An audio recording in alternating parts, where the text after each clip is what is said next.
우리를 애워싸고 계신 하나님의 임재를 의식하면서 천천히 깊은 들숨을 쉬십시오.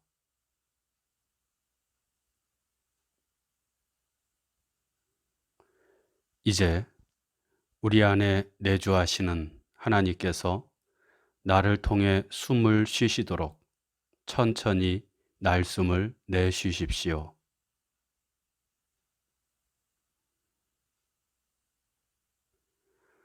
이렇게 천천히 몇 번 들숨과 날숨을 반복하며 하나님의 임재 가운데 머무십시오.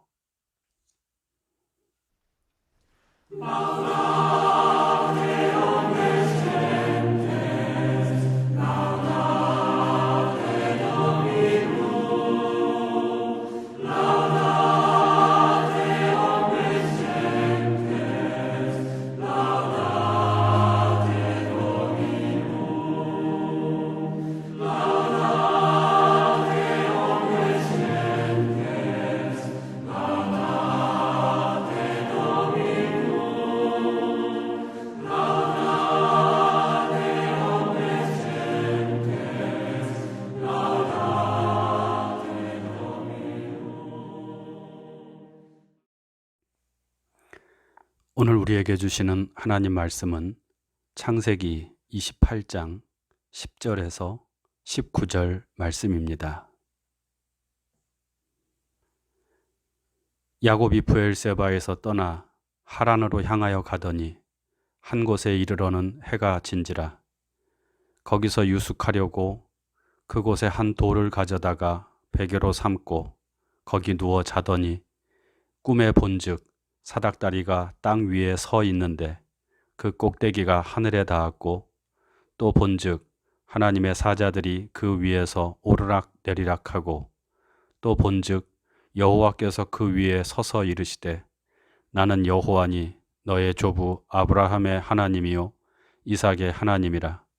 네가 누워있는 땅을 내가 너와 네 자손에게 주리니 네 자손이 땅의 티끌같이 되어 내가 서쪽과 동쪽과 북쪽과 남쪽으로 퍼져나갈지며 땅의 모든 족속이 너와 네 자손으로 말미암아 복을 받으리라. 내가 너와 함께 있어 네가 어디로 가든지 너를 지키며 너를 이끌어 이 땅으로 돌아오게 할지라.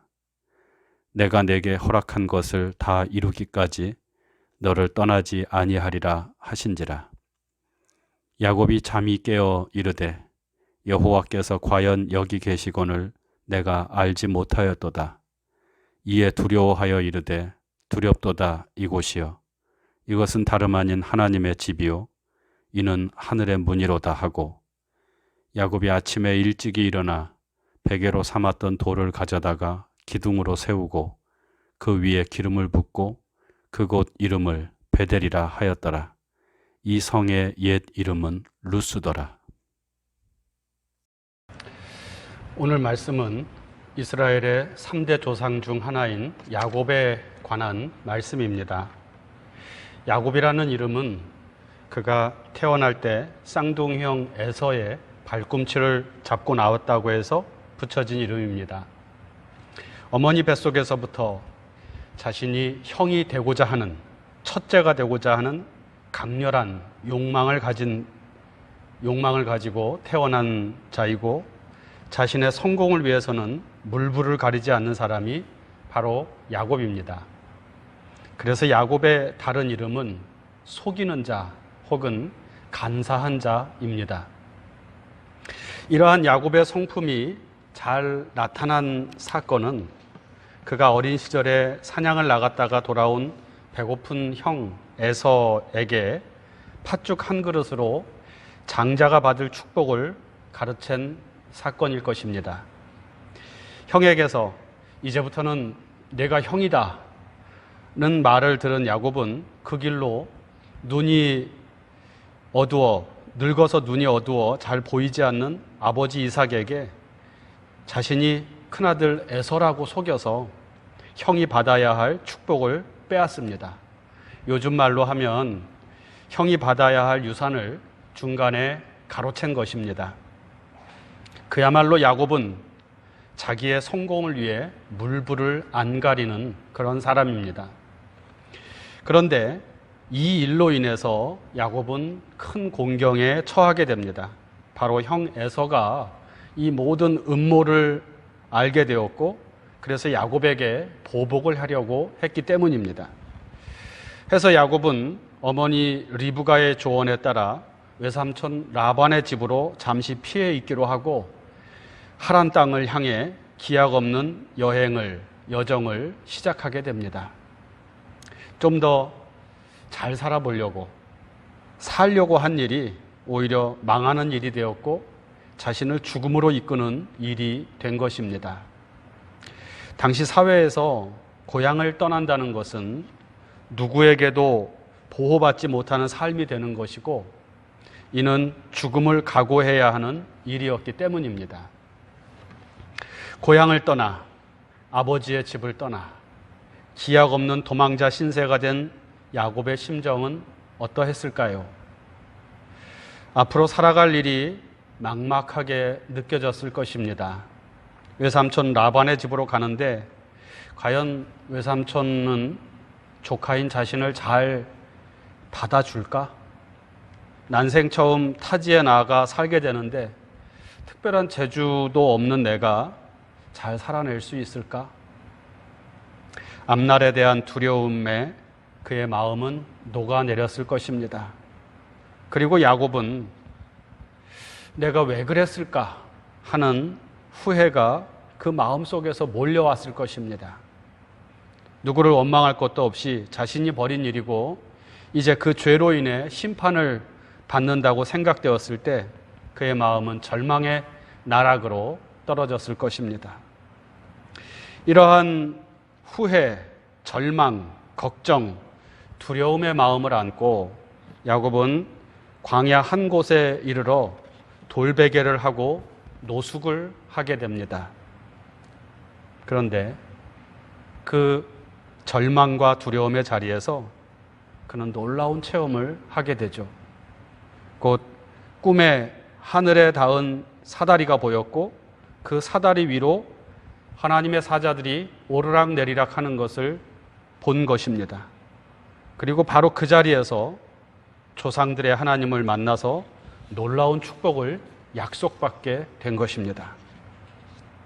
하나님은 야곱에게 당신이 바로 조상들을 지켜주었던 아브라함의 하나님, 이삭의 하나님임을 말씀하시면서 그 속이는 자 야곱에게 땅을 주시고 후손을 번성하게 하고 땅의 모든 족속이 야곱과 그의 후손으로 인해 복을 받는 말 그대로 축복의 통로가 되게 하실 것임을 약속하십니다. 그리고 이 모든 약속이 성취될 때까지 항상 함께 하겠다고 말씀하셨습니다. 이 놀라운 경험을 한 야곱은 잠에서 깨어 소리칩니다. 여호와께서 과연 여기 계시거늘 내가 알지 못하였도다. 두렵도다 이곳이요. 이곳은 다름 아닌 하나님의 집이요 하늘의 문이로다. 야곱은 의외의 시간과 장소에서 하나님을 만났고 그 하나님은 절망과 두려움 가운데 있는 야곱에게 소망을 주시고 축복을 약속하신 것입니다. 이후 야곱의 삶은 우리가 대략적으로 알고 있는 것처럼 외삼촌 라반의 집에서 많은 고생을 하였지만 결국은 크게 성공해서 다시 고향으로 돌아왔고 4명의 아내에게서 낳은 12명의 아들들이 이스라엘 12지파가 되므로 이스라엘의 실질적인 조상으로 불리우게 됩니다. 하나님께서는 야곱에게 하신 약속들을 다 이루어 주신 것입니다. 그래서 야곱은 축복을 받은 자의 대명사로 불리우게 됩니다. 오늘 말씀은 이 모든 일의 시작점을 우리에게 말씀하고 있습니다. 어떻게 속이는 자요, 사기꾼인 야곱이 하나님의 큰 복을 받는 사람이 되었을까요? 일단 말씀에서 그 대답은 야곱이 모든 축복의 근원이신 하나님을 만났기 때문이라고 할 수 있습니다. 하나님을 만난 사람은 누구나 큰 복을 받게 된다는 것이죠. 하지만 저는 오늘 말씀에 제목을 붙이라면 하나님을 만난 야곱이 아니라 야곱을 만나주신 하나님이라고 제목을 붙이겠습니다. 야곱은 복을 받으려고 했고 세상적인 성공을 위해서는 물불을 가리지 않는 사람이었습니다. 여기에는 하나님도 예외가 아니었습니다. 야곱에게 하나님은 자신의 성공이나 자신의 이익에 도움이 되는 존재였습니다. 만약에 조상들의 하나님이 자신들의 성공과 복에 도움이 되지 않는다고 생각했다면 야곱은 하나님 대신에 다른 것을 붙잡고 의지했을 것입니다. 야곱에게 하나님은 철저하게 자기 성공을 위한 도구였습니다. 야곱은 하나님을 믿고 의지하는 자라기보다는 하나님까지도 이용하는 자였던 것이죠. 그야말로 하나님과의 관계에서도 야곱은 간사한 자였던 것입니다. 그런데 그런 야곱을 하나님이 만나주셨습니다. 이렇게 본다면 물음이 하나 생기죠. 하나님은 왜 야곱 같은 자를 만나주셨을까요? 하나님은 왜 속이는 자요 사기꾼인 야곱을 만나주셔서 그에게 복을 약속하시고 항상 함께 하겠다고 말씀하신 것일까요? 사실 인간적으로 본다면 야곱은 좋은 사람이 아닙니다.